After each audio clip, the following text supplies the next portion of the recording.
Europe's energy crisis has not been easy on any nation of the continent. There is no country in Europe which has been able to escape the clutches of the energy crisis. Russian gas is no longer available to Europe. Russian oil has been banned by the European Union. So the European Union has been forced to look at alternate suppliers like the USA, Qatar, Azerbaijan, and the likes. But here's the catch. Europe has exhausted all its ability to act tough with countries it depends on energy sources for. It has no leverage. The US might be allowing for Europe some legroom to throw tantrums, but a country like Qatar is in no mood to do so. Now, why is that? First of all, why is Europe suddenly going after Qatar, a rich West Asian country it now depends on for natural gas? And why is Qatar threatening to unleash a bigger energy crisis across Europe? Hello and welcome. This is Shubhangi Sharma and you're watching Firstpost. The European Union has got a big corruption scandal on its hands. And this scandal has a lot to do with Qatar bribing European leaders, buying out no less than a European Parliament vice president. European Union lawmakers have been caught with their hands deep in the Qatari cookie jar. The scandal is now being called the Qatargate. Obviously, Qatar does not like how that sounds and wants the issue to be buried as soon as possible. Qatar is being quite open over how it wants Europe to forget all about how it possibly bribed its tallest leaders. If Europe fails to play ball, Qatar will stop supplies of natural gas to the bloc. Qatar has told Europe that latest European Union moves to hold the Gulf Kingdom accountable will, and I quote, negatively affect regional and global security cooperation as well as ongoing discussions around global energy poverty and security. So what does that mean? That's Qatar's way of telling Europe that natural gas deals, which involve Qatar supplying vast amounts of gas to the European Union, now stand in jeopardy. Qatar condemned the investigation launched into the scandal by Belgium, which is the country that hosts the European Parliament. Last week, the European Parliament voted to suspend Qatari representatives' access to the body.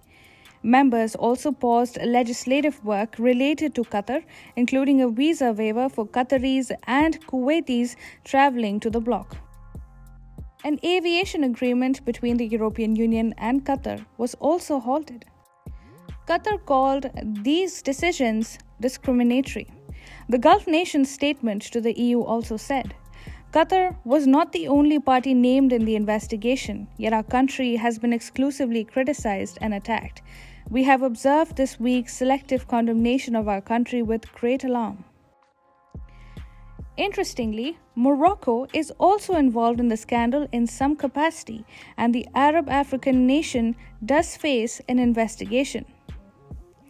But Morocco has not been named as much as Qatar. Qatar feels that it is being singled out, and not without coincidence. Qatar is no lightweight nation, you see. Especially after Russia stopped gas supplies to Europe, Qatar has become one of the largest natural gas suppliers to the EU. In fact, Germany, France, Belgium, and Italy have been in talks with Qatar to buy LNG on a long-term basis.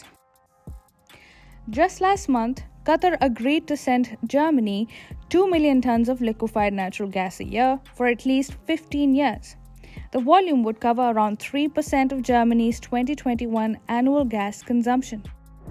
Qatar has the third largest proven gas reserves in the world and is the sixth largest producer of the fuel.